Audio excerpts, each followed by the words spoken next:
کیا آپ جانتے ہیں کہ خانہ کعبہ یعنی مسجد الحرام، مسجد نبوی، مسجد البیت المقدس، ان تینوں کے علاوہ ایک چوتھی اہم مسجد بھی ہے اسلام کے اندر، جس کے بارے میں عموماً گفتگو نہیں کی جاتی، خاموش رہا جاتا ہے؟ کون سی وہ مسجد ہے اور اس کے بارے میں رسول اللہ صلی اللہ علیہ وآلہ وسلم کے کیا ارشادات ہیں اور اسلام میں اس کی اہمیت کیا ہے؟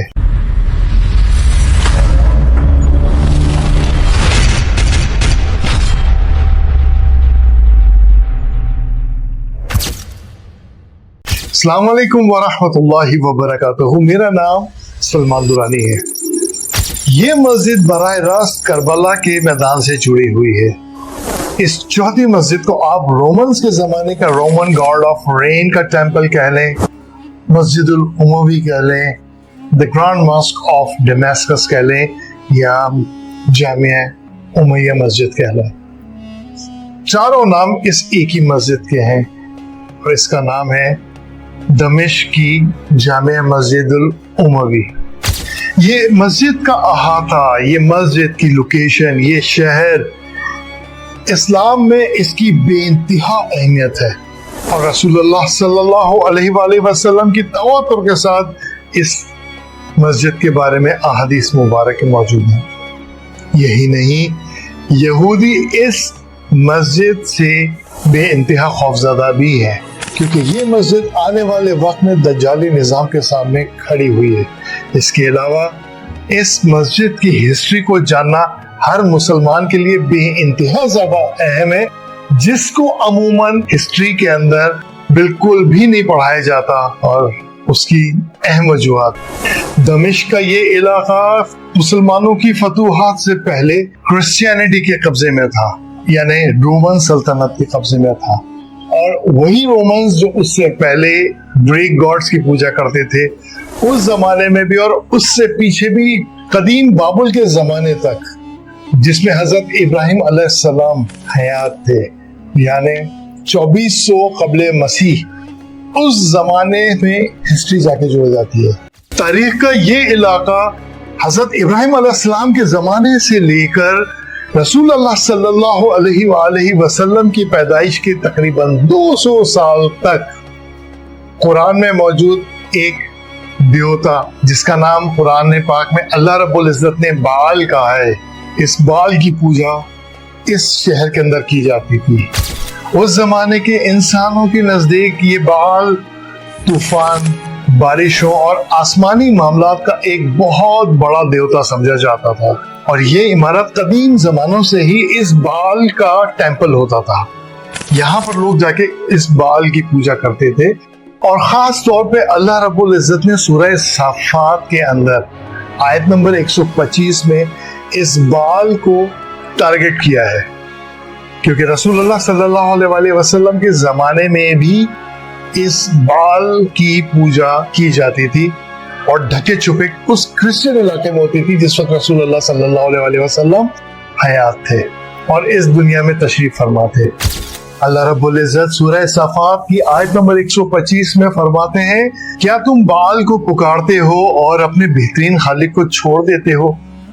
اس علاقے کی قدیم زبان سامی یعنی سومیرین ہوتی تھی، اور پھر بعد میں عبرانی زبان بھی یہاں پہ بولی جانے لگی، جس کو ہیبرو کہتے ہیں، اور ان دونوں زبانوں میں اس بال کا مطلب ہے رب، خالق۔ تو اللہ رب العزت نے اپنی سورہ صافات کی آیت نمبر 125 میں لفظ خالق کا استعمال کیا ہے کہ تم اپنے خالق کو چھوڑ دیتے ہو۔ اس بال کے کئی نام تھے، جس میں سے ایک نام بہت مشہور ہے، اور آج بھی سومیرینز یعنی شام کے لوگ حداد کے نام سے اس بال کو جانتے ہیں، اور اسی دیوتا کو پوجنے والوں کی وجہ سے یہ قوم بالبک کہلاتی تھی، اور بالبک قوم کے اوپر حضرت الیاس علیہ السلام کو حضرت سلیمان علیہ السلام کے بعد اللہ رب العزت نے مبعوث فرمایا تھا۔ پھر یہ بالبک قوم پھیلتے پھیلتے موجودہ زمانے کے لبنان کے اندر جا کر بس گئی تھی، اور وہاں پر آج بھی بالبک ایک شہر کا نام ہے، اور یہ بالبک وہی شہر ہے جس وقت کربلا کا سانحہ ہو چکا تھا اور یزید ملعون خلافت امیہ کا بادشاہ بنا ہوا بیٹھا تھا۔ اور کربلا سے جب گھرانہ رسول صلی اللہ علیہ وسلم کے تمام افراد کو اریسٹ کر کے لے کر آیا جا رہا تھا، ان کے گھرانے کی صاحبزادیوں کو، بچوں کو لے کر آیا جا رہا تھا، تو اس بالبیک شہر کے اندر ہی ان کو پیدل پھرایا گیا تاکہ ان کی تذلیل کی جا سکے. اور وہاں کے لوگوں نے بھی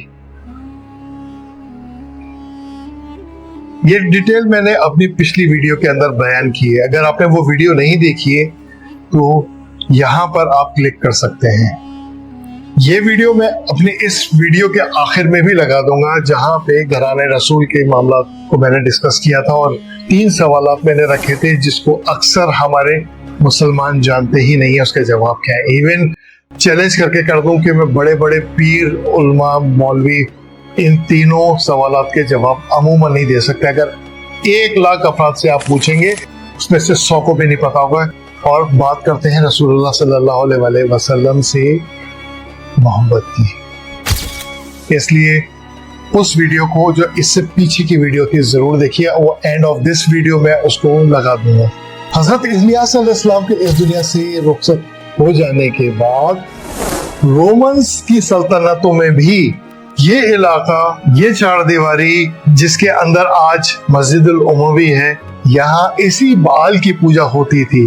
یہاں تک کہ حضرت عیسیٰ علیہ السلام اس دنیا میں تشریف لے آئے تھے، اس کے باوجود اس کے بعد بھی اس جگہ پر اس بال کی پوجا ہوتی تھی، جسے حداد بھی کہا جاتا تھا. رومن سلطنت کے اندر اس بال کا یہ مندر یا یہ ٹیمپل کلٹ آف جوپیٹر کہلاتا تھا، اور یہ اس کا مین مرکز تھا اس پورے ریجن کے اندر. یہ جگہ جہاں پر اس وقت مسجد الاموی ہے، اسی بال کی پوجا ہوتی رہی. اور حضرت عیسیٰ علیہ السلام کے آسمان پر اٹھائے جانے کے بعد بھی اس جگہ پر اس کی پوجا ہوتی رہی، یہاں تک کہ رسول اللہ صلی اللہ علیہ وسلم کی پیدائش سے ٹھیک 200 سال پہلے تک یہاں پر اس کی پوجا ہوتی رہی ہے. اور یہ جگہ مسجد امیہ اس وقت تک بال کا ٹیمپل ہوتا تھا.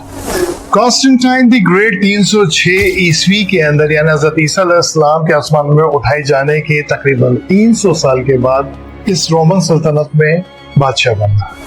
اور یہ وہ پہلا بادشاہ تھا جس نے عیسائیت کو قبول کیا. مگر اس وقت عیسائیت صرف ایک قانونی مذہب تھا، اور اس وقت بھی گریک گاڈز کی اور رومن گاڈز کی بت پرستی جاری تھی. مگر ٹھیک 42 سال کے بعد تھیودوسیوس 379 AD میں سلطنت روم کا ایمپرر بنا، اور اس نے آتے ہی بت پرستی کو پوری سلطنت سے فارغ کر دیا اور سخت قانونی پابندی لگا دی کہ جو بت پرستی کرتا ہوا پایا گیا اس کو سزا دی جائے گی. اور اس نے کرسچینٹی کو اس پوری رومن سلطنت کا مذہب قرار دے دیا. یعنی اب کرسچینٹی رومن سلطنت کا سلطنتی مذہب تھا. اس رومن سلطنت میں عیسائیت کے ریاستی مذہب بن جانے کے بعد 391 عیسوی میں یہی جگہ جو بال کا ٹیمپل ہوتا تھا، the cult of جوپیٹر کا مرکز تھا، اور یہ عمارت بنی بشپ آف ڈیمیسکس کا کیتھیڈرل، یعنی عیسائی گرجا گھر. اور اس کو کیتھیڈرل کا درجہ دینے کی ایک اہم وجہ یہ تھی کیونکہ یہاں پر کرسچنز کے نزدیک بھی ایک نبی کی حیثیت رکھتے تھے، اور مسلمانوں میں تو خیر آنکھیں بند کر کے ان کو نبی مانا جاتا ہے. حضرت یحییٰ علیہ السلام کا سر مبارک اسی کیتھیڈرل کے اندر دفن تھا، جنہیں شہید کر دیا گیا تھا. اور ان کے سر کا یہ مزار مبارک، یعنی حضرت یحییٰ علیہ السلام کا مزار مبارک، آج بھی اسی عمارت کے اندر موجود ہے. سن 634 عیسوی میں یہ علاقہ مسلمانوں کے ہاتھوں فتح ہو گیا، اور یہ زمانہ تھا حضرت عمر فاروق رضی اللہ تعالیٰ عنہ کی خلافت کا. خلافت راشدہ کے اس زمانے میں یہ عمارت اس وقت بھی بہت اہمیت اختیار کرتی تھی مسلمانوں کے نزدیک. تو اسی عمارت کے ایک کونے میں ساؤتھ کی جانب نماز کا مصلی تیار کیا گیا تاکہ مسلمان وہاں پہ جا کے اپنی نماز پڑھ سکیں. ساؤتھ کی جانب اس لیے کیونکہ وہاں سے قبلے کا رخ ساؤتھ کی طرف تھا. جیسے انڈیا اور پاکستان سے مغرب کی طرف ہے، تو وہاں سے ساؤتھ ڈائریکشن تھی. بعد میں کوڑ کی وبا یہاں پہ بے انتہا پھیلی اور بہت سارے لوگ وہاں پہ مرتے چلے گئے، جس میں مسلمانوں کی بھی شہادتیں ہوئی اور مسلمان سپہ سالاروں کی بھی وہاں پہ شہادتیں ہوئی.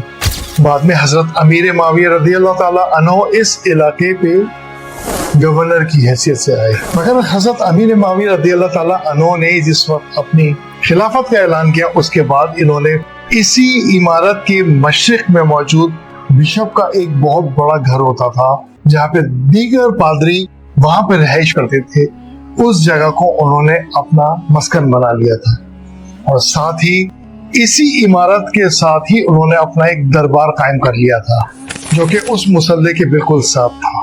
اسی دمشق میں رہنے والے کرسچنز کو اس وقت کوئی اعتراض نہیں تھا، کیونکہ انہوں نے ان کی اس ہولی سائٹ کے اوپر اپنا کوئی معاملہ نہیں کیا تھا، یعنی اس ہولی سائٹ کے اوپر انہوں نے کوئی قبضہ نہیں کیا تھا۔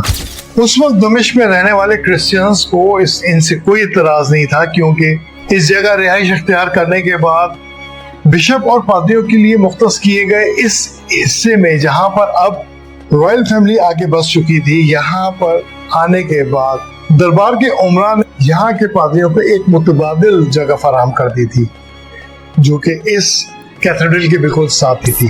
دمشق کے رہنے والے کرسچنز کو بھی اس بات پر کوئی اعتراض نہیں تھا، کیونکہ مسلمان بادشاہ اپنی امور مملکت کو یا اپنے مختص کیے گئے دربار کے اندر ہی چلاتے تھے، جس سے ان کی یعنی کیتھیڈرل کی جو کہ بہت وسیع جگہ پہ موجود نہیں تھا، وہاں پہ ان کے لیے پرابلم نہیں ہوتی تھی۔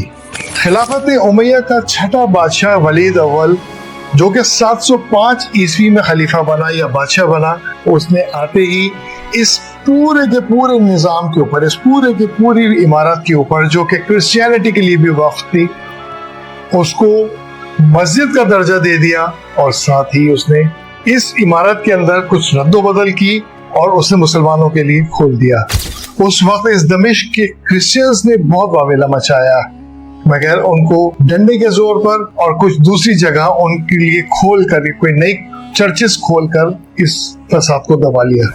پھر آنے والی خلافتوں میں خلافت عباسیہ، خلافت فاطمی، خلافت سلجوق، خلافت ایوبی اور بعد میں خلافت مملوک، اور آخر میں خلافت عثمانیہ نے اس مسجد کے اندر مختلف پیش رفت کی اور تھوڑی رد و بدل ہوتی رہی، اور یہ مسلمانوں کے لیے وقف ہو چکی تھی اور دمشق کی جامع مسجد کے نام سے مشہور رہی، اور ان تمام وقتوں میں اس کی تزئین و آرائش مختلف مراحل سے ہوتی رہی، اور ہر دفعہ یہ کوئی نہ کوئی نئی شکل نکال کے لیے آتی تھی، مگر اس کی بنیادیں وہی پرانی تھی جو کہ ٹیمپل آف جوپیٹر کے وقتوں سے چلتی چلی آ رہی تھی۔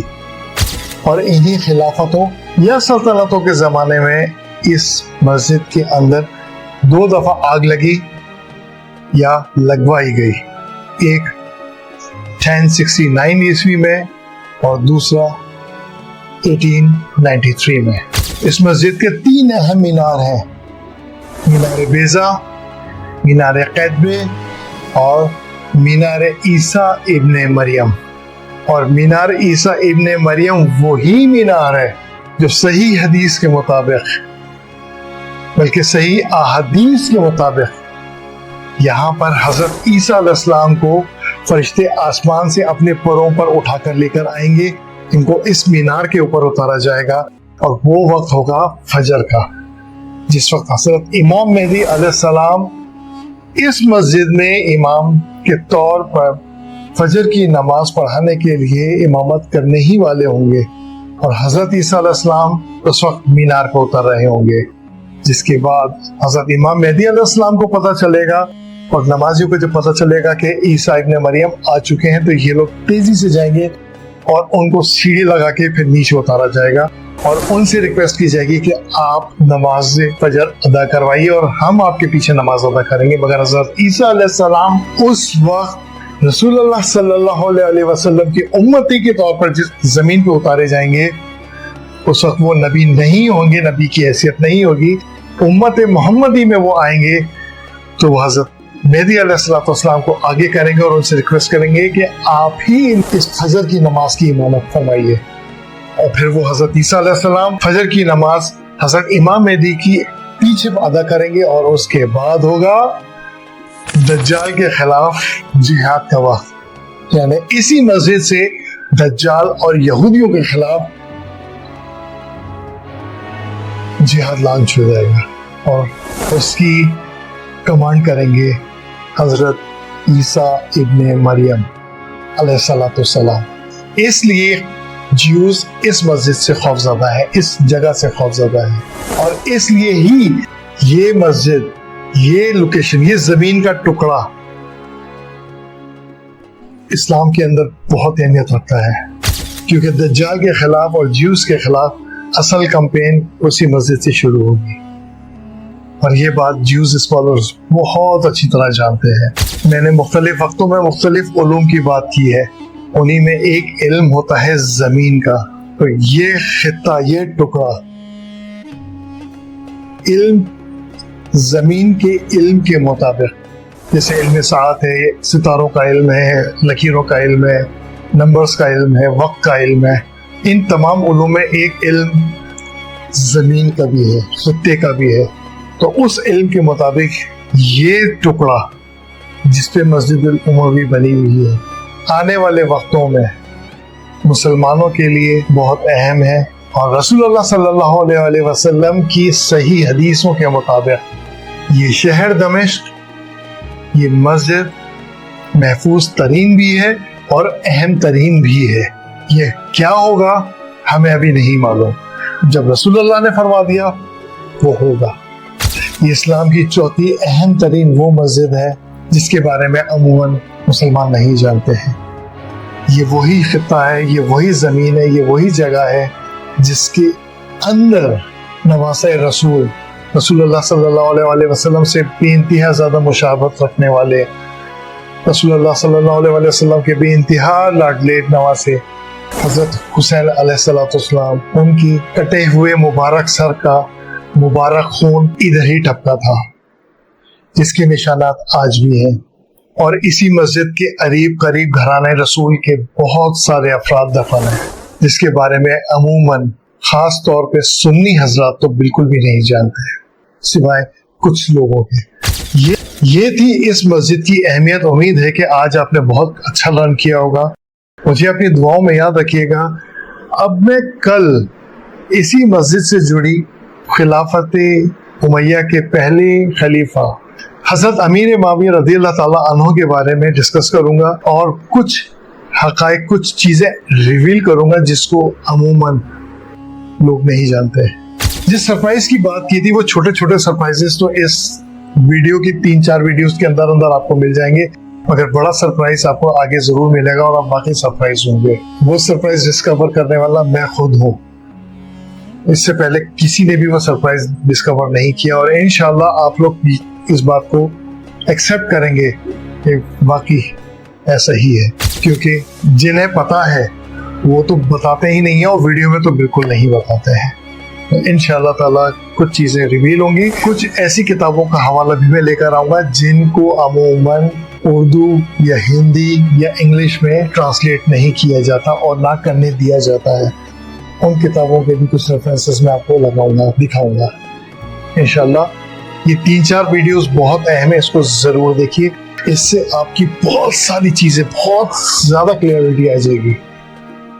اللہ تعالی ہم سب کو آسانی عطا فرمائے اور آنے والے وقتوں میں اس دجال کے فتنے سے پناہ میں رکھے. آمین.